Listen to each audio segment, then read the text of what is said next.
Hello hi and good evening all my viewers. उम्मीद है कि आप लोग आज के टॉपिक के लिए प्रिपेयर होंगे। आज का जो टॉपिक आपको पढ़ाने जा रहा हूँ ये लिविंग ऑर्गेनिम्स का एक कहा जाए one of the most important characteristic feature माना जाता है, जिसको हम लोग रिप्रोडक्शन के नाम से पढ़ेंगे। रिप्रोडक्शन को किस तरह से डिफाइन किया जाता है, कैसी प्रोसेस होती है ये। मुझे लगता है कि रिप्रोडक्शन का जो टॉपिक है ये अप टू 6th क्लास से लेकर आपको हायर एजुकेशन तक अलग अलग तरीके से ब्रीफली डिफाइन किया गया होगा। तो रिप्रोडक्शन की सिंपल डेफिनेशन क्या होती है, क्यों रिप्रोडक्शन होता है लिविंग ऑर्गेनिज्म के अंदर, तो मैं आपको बताना चाहूंगा कि all the living organism ultimately die after certain age, you know that very well. यानी हर एक जिंदा चीज एक अपनी लाइफ साइकिल कंप्लीट करने के बाद वो उसकी डेथ हो जाती है, नेचुरल है।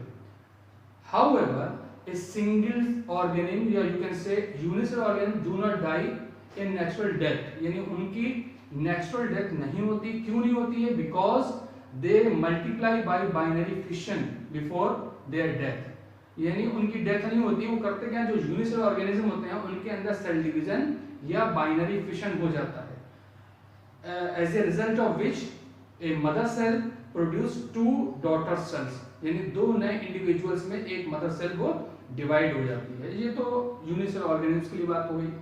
अगर कहा जाए कि प्लांट्स में, एनिमल्स में या ह्यूमन बींग्स में कितने तरह का रिप्रोडक्शन होता है, तो you can see here reproduction के दो मेथड्स हैं बहुत common, asexual reproduction and sexual reproduction. आज मैं आपको एसेक्सुअल रिप्रोडक्शन के बारे में इस क्लास में जो भी इंफॉर्मेशन वो शेयर करने वाला हूँ।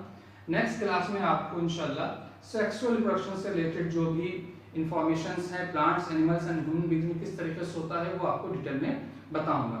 सबसे पहले इस टॉपिक को स्टार्ट करने के लिए मैं आपको बता दूं कि इसकी डेफिनेशन क्या होती है। रिप्रोडक्शन की डेफिनेशन अगर आप नोट करना चाहें तो नोट कर सकते हैं। The process of all the living organism, the process of all the living organism to produce new और next generation of their own kind, यानी अपने जैसी नेक्स्ट जनरेशन को प्रोड्यूस करना ही रिप्रोडक्शन कहलाता है।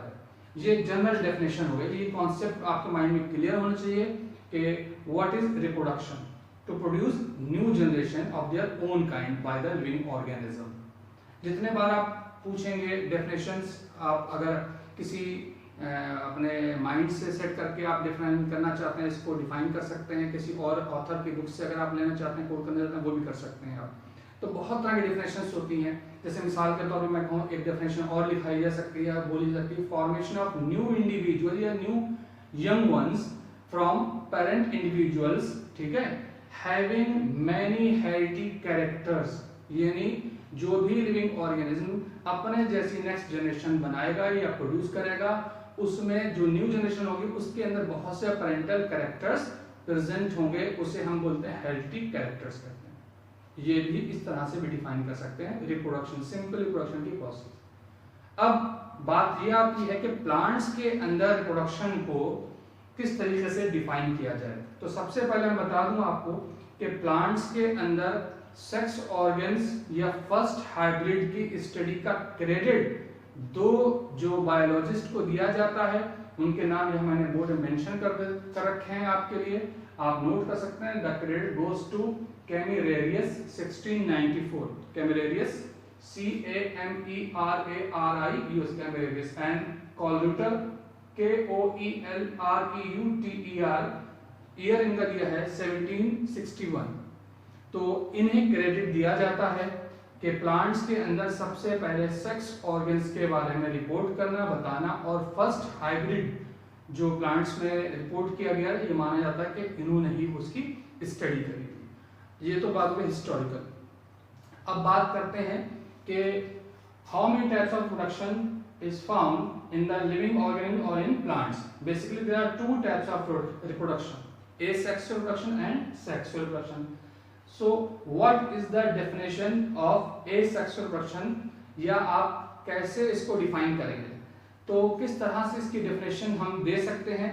अकॉर्डिंग टू वेरियस ऑथर बहुत सी definition दी गई हैं, आपने भी पढ़ी होंगी, बट सिंपल डेफिनेशन मैंने यहाँ पे मेंशन कर रखी है। New individuals are produced without union of gametes, यानी इसमें गैमीट्स का यूनियन या फ्यूजन नहीं होता, या आप गैमीट्स का लिखा देखा है आपने सेक्स सेल्स और ट्रांसफर ऑफ जेनेटिक मटेरियल्स, यानी इस प्रोसेस के अंदर ना तो गैमीट्स आपस में मिलेंगे, ना ही कोई सेक्स सेल्स का फॉर्मेशन होगा, ना उनके बीच का कोई फ्यूजन होगा, और ना ही ट्रांसफर ऑफ जेनेटिक मटेरियल होगा इसके अंदर।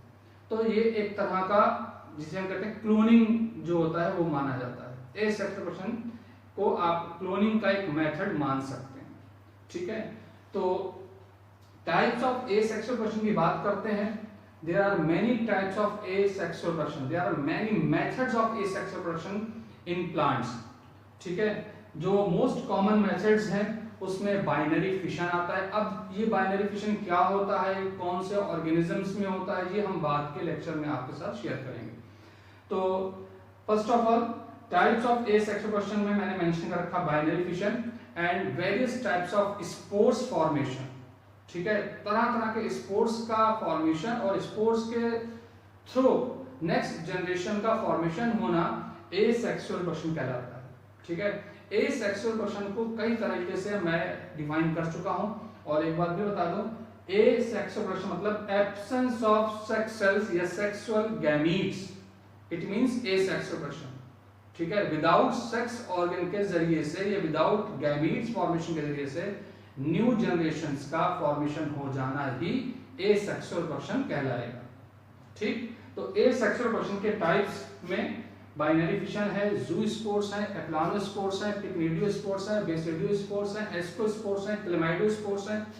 डिफरेंट टाइप्स के जो भी स्पोर्स हैं और उन स्पोर्स के थ्रू न्यू जनरेशन का जो फॉर्मेशन होगा उसको, उस प्रोसेस के लिए हम लोग टर्म यूज करते हैं एसेक्सुअल रिप्रोडक्शन।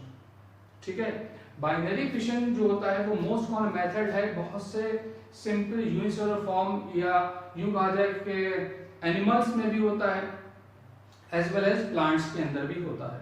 बेसिकली ये पैरामीशियम और बैक्टीरिया का अंदर जो मोस्ट कॉमन मेथड होता है रिप्रोडक्शन का वो होता है बाइनरी फिशन। अब बात करते हैं वेजिटेटिव रिप्रोडक्शन की।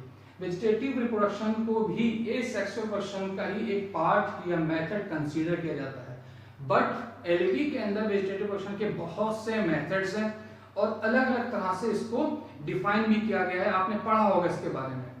मैं जिस तरीके से इसको वेजिटेटिव रिप्रोडक्शन को सिंपली डिफाइन करता हूं, अगर आपसे पूछा जाए कि what do you mean by vegetative reproduction, तो ये डेफिनेशन अगर आपको इजी लगे तो आप ये बताइएगा। मैं बता दूं वेजिटेटिव रिप्रोडक्शन को ही कई बुक्स में वेजिटेटिव प्रोपगेशन या वेजिटेटिव मल्टीप्लिकेशन भी लिखा जा सकता है, आपने हो सकता पढ़ा हो। When new plants are produced by any vegetative part of parent plant body, बात समझ आई? फिर से सुनिए। When new plants are produced, when new plants, ये आप लिख सकते हैं when the formation of new plant takes place by any vegetative part of parental plant body, यानी जब पेरेंट प्लांट की ही किसी बॉडी के पार्ट से न्यू प्लांट्स का फॉर्मेशन हो जाए, तो इस तरह के रिप्रोडक्शन के लिए टर्म यूज कर सकते हैं आप वेजिटेटिव रिप्रोडक्शन। वेजिटेटिव यानी वेजिटेटिव पार्ट से ही न्यू प्लांट का फॉर्मेशन हो जाए। जैसे अब वेजिटेटिव के लिए कहा जाता है कि बहुत से मेथड्स हैं। प्लांट का कोई भी पार्ट कैपेबल है न्यू प्लांट का फॉर्मेशन करने के लिए। बहुत से एल्गी के अंदर जो होता है मेथड होता है फ्रेगमेंटेशन मेथड, आपने सुना होगा। जो फिलामेंटस एल्गी होती है या थैलॉइड बॉडी होती है उसमें फ्रेगमेंट्स हो जाते हैं and each fragment is capable to form new thallus या new alga during favourable condition. Condition अगर फेवरेबल मिल गई तो वेजिटेटिव पार्ट से ही न्यू प्लांट का फॉर्मेशन बहुत इजीली हो जाता है। इस तरह के रिप्रोडक्शन के लिए हम लोग टर्म यूज करेंगे वेजिटेटिव रिप्रोडक्शन। तो वेजिटेटिव रिप्रोडक्शन के भी बहुत से मेथड्स होते हैं जो मैंने बहुत शॉर्ट में यहाँ लिख रखे हैं। आपने बहुत से तरह के पढ़े होंगे। मैंने यहाँ फिलहाल 2 और 3 टाइप्स का वेजिटेटिव रिप्रोडक्शन के मेथड्स मेंशन कर रखे हैं। Fragmentation by adventitious branches, by root, by bulb, by tubers, by, अगर आप ब्रायोफाइट में चले जाएं तो और भी अलग अलग तरह से होगा, by death and decaying of old thallus, by roots भी होता है, बाय बल्बिल्स भी होता है, और बहुत से progressive death and decaying of old thallus से होता है, बाय सेकेंडरी प्रोटोनिमा से होता है। कुछ पर्टिकुलर जनरा में जैसे मार्केंशिया में बाइगैमी होता है, गैमा कप के थ्रू होता है। गैमा कप लाइक स्ट्रक्चर्स होते हैं, आपने देखा होगा, सुना होगा उनके बारे में। उनमें गैमी पाए जाते हैं जो वेजिटेटिव रिप्रोडक्टिव पार्ट माने जाते हैं, उनके जरिए से न्यू जनरेशन यानी न्यू थैलस का फॉर्मेशन होता है। तो जब प्लांट के ही किसी पार्ट से न्यू प्लांट का फॉर्मेशन हो जाए तो इसको हम बोलेंगे वेजिटेटिव रिप्रोडक्शन। उम्मीद है ये आपके समझ में आ रहा होगा और आप अपने नोट्स अच्छे से प्रिपेयर करना चाहें तो कर सकते हैं। अगर मैं कहूं कि what is the definition of sexual reproduction, क्योंकि आज रिप्रोडक्शन के बारे में कुछ आपसे डिस्कस करना है तो मैंने सोचा कि सेक्सुअल रिप्रोडक्शन की डेफिनेशन आपसे शेयर कर ली जाए। तो देखिए कि new generations are produced by union of two gametes और टू सेक्स सेल्स। ये दो सेक्स सेल्स किसके बारे में कहा जा रहा है? One is male and other is female cells या फीमेल गैमीट्स। यानी जो यूनियन होगा मेल एंड फीमेल गैमीट्स का, उसके बाद जो प्रोसेस होती है, फ्यूजन होता है, उस प्रोसेस को हम बोलते हैं fertilization. And after fertilization formation of zygote takes place. Zygote के जर्मिनेशन से फिर नेक्स्ट जनरेशन का फॉर्मेशन होता है, उसके डेवलपमेंट से, ठीक है। तो इस तरह के रिप्रोडक्शन के लिए जहां पर जेनेटिक मटेरियल का एक्सचेंज हो, मेल और फीमेल गैमीट्स आपस में यूनाइट करें, फ्यूजन करें, फर्टिलाइजेशन करें और फर्टिलाइजेशन के बाद नेक्स्ट जनरेशन का फॉर्मेशन होता है, तो इस तरह के रिप्रोडक्शन को हम बोलेंगे सेक्सुअल रिप्रोडक्शन। इसके भी बहुत से मेथड्स हैं, बहुत जल्द आपको उससे भी इंट्रोड्यूस कराऊंगा। तो बहरहाल आज रिप्रोडक्शन से रिलेटेड, एसेक्सुअल रिप्रोडक्शन और वेजिटेटिव रिप्रोडक्शन से रिलेटेड इतना ही। उम्मीद है कि आप लोग अच्छे से उसको ध्यान से पढ़ेंगे, सुनेंगे आज के लेक्चर को, और जिनको इससे नोट्स बनाना है वो नोट्स बनाएंगे। जाते जाते एक बहुत इंपॉर्टेंट इंफॉर्मेशन आपसे शेयर करना चाहता हूँ एक और। जैसा कि आप सभी को पता चला होगा, मेरे सारे फ्रेंड्स और मैं भी अक्सर आपस में मिलके बैठ के बात कर रहे थे कि बहुत खुश हैं कि अनलॉक हो गया है, लॉकडाउन खत्म कर दिया है गवर्नमेंट ने। तो मेरे शहर में भी अब जो है लॉकडाउन नहीं है, लेकिन इसका ये मतलब नहीं है कि हम कोई प्रिकॉशंस नहीं लेंगे। जहां भी जाएंगे मास्क लगाकर ही जाना है, पूरे प्रिकॉशंस लेना है। और हाँ, एक बात और बता दूं, जो लोग वैक्सीनेटेड हैं वो अपने आप को ये ना समझिएगा कि अब आपको ये डिजीज नहीं हो सकती, आप खुलेआम घूमने लगे हर जगह, ठीक है। तो अपना ध्यान रखिएगा। जिन्होंने अब तक वैक्सीनेशन नहीं कराया है उन्हें भी बेनतिया ध्यान रखना है अपना, और जिन्होंने वैक्सीन ले ली है, जिनके पास फर्स्ट डोज पहुंच चुकी है, उनको भी अपना बहुत ध्यान रखना है। हम बाहर निकलेंगे, अपना सारा काम करेंगे और बहुत सेफली अपने घर पे वापस आएंगे। जैसे कि आपको पता है कि WHO ने जो न्यू गाइडलाइन स्टार्ट करी है, बताई है, उसमें ये कहा गया कि थर्ड जो वेव आने वाली है उसके अंदर जो टीनेजर्स हैं वो ज़्यादा अफेक्टेड होंगे।